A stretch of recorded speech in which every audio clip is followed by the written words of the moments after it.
welcome here to MoreTalkFCB, and welcome back to the channel here today, guys, for something that is a little bit different on the channel. I am open here to trying a few new things, introducing a few different ideas, and today I've come up with this one here. I don't know if too many of you are familiar with F1, and if you do watch and maybe you see Ted's notebook after races there. That's something that's done immediately after races, and it's just a sort of recap of what went on, a few thoughts there, a few laid-back conversations about what we've just seen. And I just thought here, why not try something here like a Talkfcb notebook, going through all of the players from the game against Benfica, who played well, who didn't. The majority of them played very, very well, but just discussing there each player's performance, how they got on collectively, individually, discussing Hansy Flick as well, and the subs too, and just running through everything in quite a relaxed, casual style format here. So let me know what you think of it. I hope that you are going to enjoy it, and let's see how this goes. Because indeed, guys, if we do kick off here, of course, with Szczesny, who, let's not forget, he was the hero away at Benfica, and that was really, really significant to get that win away at Benfica. That allowed us here to come into the home leg and play with freedom, play with real confidence there. So we should not forget the performance that Szczesny put in that game and how incredible he actually was. Now, in this game, of course, he didn't have as much to do, and that's a good thing. We weren't under the same amount of pressure. We didn't really come under that much of a threat from Benfica in this game. The one goal, of course, that we did concede, you'd say maybe Szczesny could do a little bit better there on the header, but like I said in the review, I don't think we expected it to get to Otamendi. I think that when Lewandowski went up there for that clearance in our own box, we expected him to get it away, and it glanced off him, made its way to Otamendi, and it really took everybody by surprise. Szczesny today, solid performance, great attitude as always, no problems with him. And then there's Jules Koundé, and he's so consistent. We talk about lots of players in this Barcelona team. They all are so consistent, the way they are performing, and that's a great thing too, because we don't just want players here who are phenomenal one week, and then the next week, they disappear. They're not there. They're not counted. You don't want those kinds of players in your team. And a team like that, it's not going to go all the way. It's not going to win league titles. It's not going to win the Champions League. But Koundé, one of those impressive, consistent performances that always delivers, always turns up, and big credit there to him. Balde, we spoke about over on the main channel today. He was excellent, I thought. They're really outstanding going forward. Fantastic there every time that he picked up the ball. And just Balde's a player who really excites me. The potential of him. You look at his skill set there.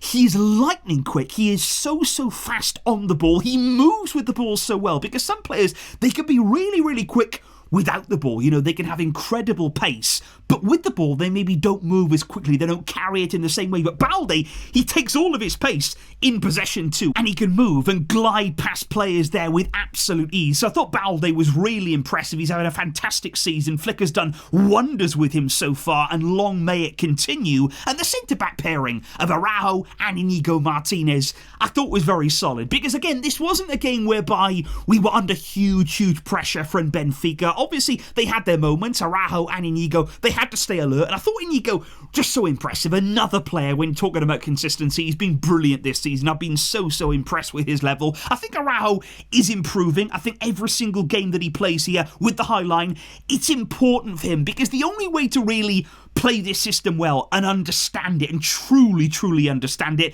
it is ultimately to play in it and to actually experience stepping up, staying together, knowing where your teammates are going to be in that backline. It all comes from match practice, from match sharpness. He is getting there. At times, you're still looking at that focus. He can lose focus here and there, but he is such a strong, powerful player, such a big personality to have in your backline, and you want him available. You want him there in big Champions League occasions, and it was good to see him perform well yesterday into midfield, which I thought was outstanding. I thought the midfield setup from Barça yesterday, it was just beautiful. Pedri, he's just from a different planet, isn't he? He's just from a different galaxy, the way that he carries himself, so good to watch. And I don't mean that in the case here of just, he's a brilliant player, he's a fantastic footballer, but he's actually good to watch, because there's many players in today's game in football, in the modern game, who are brilliant players. They're so effective, they're so important for their teams, and they're top class.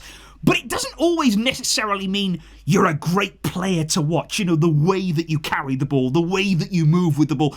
Pedri, he's just the kind of player that as a football fan, even not just a Barca fan, but a neutral football fan, they will love watching him. They will love what he's able to do with the ball, and he does it so often, he does it so consistently, and he's having a wonderful, wonderful season. And De Jong as well. He was really good yesterday. They complemented each other so well. I thought he carried the ball well, and it was the kind of game that suited Frenkie de Jong really, really well, because we did have a lot of the ball. We had territorial advantage there. We had the confidence to consistently move into Benfica's half, and it's exactly the kind of game where you want De Jong bringing the ball forward, bringing Raphinha into play, bringing Yamal into play, and he did that so well yesterday. He's got so many skills in his locker, so many attributes there that suit Hansy Flick style of play. He is definitely a Flick kind of midfielder, and that is why it's great now that we're seeing the full potential of him. We're seeing him back to his best. He's recovering confidence there, not only out on the field, but also in his body, and that is vital here as we move on with these big games, in these big competitions. We are going to need the very, very best, and we're going to demand it of Frenkie de Jong. But let's talk about Olmo too, because I think Dani Olmo at times, with how good Yamal, Raphinha, all of those are in the attacking areas, I think Olmo, he can get forgotten about, but he's very, very important. This is why Flick was so keen to actually bring Olmo in. That is why we always seem to look better, more structured in the final third when we have Dani Olmo available. He's a bit of an organiser too. Pedri, of course, does it from very, very deep in the field, but Olmo, he's essential to that front three there of Olmo, Yamal, Raphinha. They combine very well, they take up the right spaces, they draw attention away from each other, and it just works so well. And I thought Olmo was very, very good yesterday. He's having a really, really good month or so. He's really gained in prominence again. He too has got his confidence back. He too is now producing his best football again. And that's the exciting thing about this Barcelona team right now. In past seasons, at times, we've been at our best in sort of September, October. We've been really tearing teams apart, looking absolutely unbeatable at the start of the season. But the concern has always been, well, that's not the time to do it. You want to be hitting your stride. You want to be hitting those peak performances as we get into March, April, May, June. Those are the months of the season whereby you want your absolute best. And many of these Barcelona players, they are growing. They are now even going further as the season goes on. And that is such an exciting thing. And especially thinking about our prospects here, the trophies that are on the line. We can win them if we keep this up. And one of the biggest parts of that, it will be about Yamal. All season long, even despite his age, he's been a leader in this team. We've been relying on him. And to be honest, yesterday, guys, I was glad that he got his goal, because it has been quite a little bit of time there since Yamal last scored a goal. And it's important, it's not all about his game. He's much more than just goals. He provides so many assists. He provides so many important plays there in the final third. But it's still important to score. And he is somebody who can score more goals. He's spoken about it very, very openly. He started the year doing it very, very well. And I'm sure that he'll get back to scoring regularly. Because look, if you can score the kind of goal that he did yesterday, well, you can score from anywhere. It's as simple as that. If you're capable of that, you can literally do anything. And I haven't stopped watching that goal. Just the way that he picks it up, the way that he just lofts it over the goalkeeper. He makes it look so easy. Somebody that doesn't know football, somebody maybe who's never watched a football game, if that was the first goal that you'd ever seen in the game of football, you'd probably think, wow, that looked easy. I could probably do that. He made that look so simple. It must be very easy to do. It is not. Every single one of us who've ever even touched the football, we know that's tough. We know that it's pretty much impossible to do the way that he did it. And yet Yamal, he just continues to surprise us. He continues to wow us in every single way. What a player. But then there's Raphinha. There's so many incredible players at Barca right now. And that brings a smile to my face, guys. It wasn't all that long ago when we were looking at a Barcelona squad and we were thinking, well, he can go. He's not doing enough. He's actually not of the standard required. He's not really Barca quality.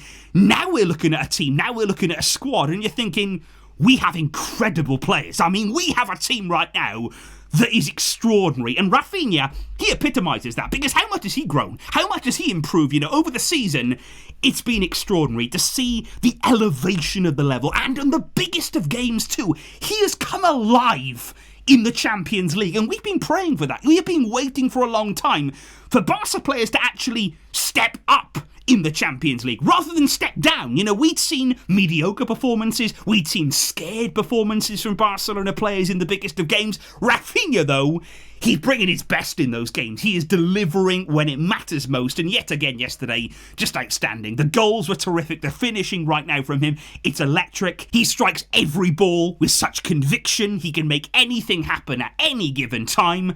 And I understand the Ballon d'Or claims. I understand the shouts right now for Ballon d'Or. Even Thierry Henry said yesterday, he's leading it right now. And take it from him, he's a man that knows. He's a man that's done everything in front of goal when it comes to finishing and goal scoring. And he says right now that Raphinha, in terms of the Ballon d'Or, is right up there.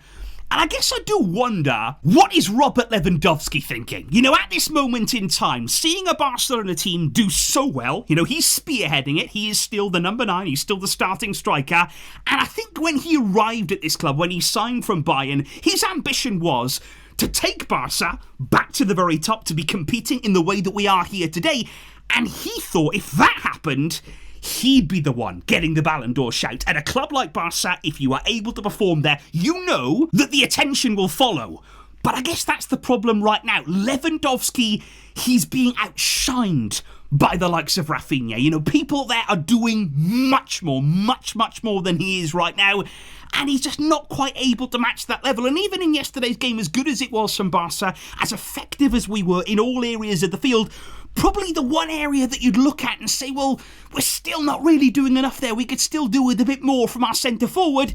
It's about Lewandowski, and we don't mean to really criticise, we don't really mean to single a player out after such a good night, such a good performance, but if you were looking at one who was not really like the others, it was unfortunately Lewandowski, and I'm still looking at him thinking, okay, in these big months, we need more from you. There will become a time where we are relying more on your goals. Maybe Raphinha won't score every game. Maybe Yamal won't chip in with an incredible goal. We will need Lewandowski at some point, and we have to say that we need more. And we have to be honest in effectively demanding more from such a great player. He is capable of it. But of course, guys, there were plenty of subs on the night for Barca, and that's always great in this kind of situation. We've even managed to rotate in a Champions League game, in a Champions League round of 16 second leg. You know, do you know how crazy that is to be able to just casually rotate because we're so far ahead, because we're so comfortable? Gavi comes on for Dani Olmo. Ferran also came on there for Robert Lewandowski. And in my opinion, I still think we need more from Gavi, and I think many other people share that view as well. I still maintain it will take time for him. I mean, even looking at Frenkie de Jong, look how long it took him to just come back in the team, get that sharpness back again, actually understand the system. It does take time coming back from these lengthy injury layoffs, and Gavi's, of course, was longer than any other player. You know, you can't imagine what he had to go through. It will take a bit of time. Ferran needs to keep putting the pressure on Lewandowski. He needs to keep making the most of these opportunities. Score when you can. Ask that extra question of Hansy Flick. You know, say, look, I'm here. I'm putting in the displays, I'm scoring, because there is an opening. You know, there is a window right now. Lewandowski's performances are allowing for somebody like Ferran to make that big step and to ultimately put your name in the hat for some of these biggest games of the season. And then Marc Gasardo comes on, Firmino comes on. Now, those are two players that have still got a real part to play for me, and I know Frenkie de Jong has been much improved. We've all said that, but that doesn't mean I'm casting Marc Gasardo aside. Absolutely no chance. There will be games that suit him down to a T. There will be moments where we need a player like Marc Gasardo in this team, and I still believe he is of incredible quality. He is a big use to this squad, and Flick still trusts him. I believe that here. He still has a lot of faith in Gasardo, and he will definitely play a part. Same for Firmino. He's somebody who can come on, who can give us something different. He can score goals. We've seen him do that right the way through the season, and as well in the Champions League. And Eric Garcia also came on there in the latter stages of the game for Inigo Martinez. But I do just want to have a word here on the man who wasn't playing. He wasn't out there. He's not a player, but he is everything. He is absolutely everything to do with what we're doing right now. Hansy Flick should be incredibly proud, not only of his players, but actually of himself. The way that he has come into this club, the way that he has taken on every challenge that has faced him. He hasn't complained. He hasn't moaned. He hasn't made excuses. He got down to work. He got down to the real business here at Barca. And he's delivering. And he's not shouting about it. He's not saying, look at me, look at what I've achieved.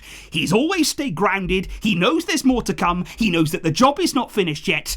But I'm so happy and so proud that we have him in charge of our football club. It makes me sleep perfectly at night. It makes me sleep so well knowing Hansy Flick's in charge. Hansy Flick has got our back. What a coach, what a team, and what a season we are having, guys. And I'm excited right now. I am full of energy, full of belief at what this team can achieve.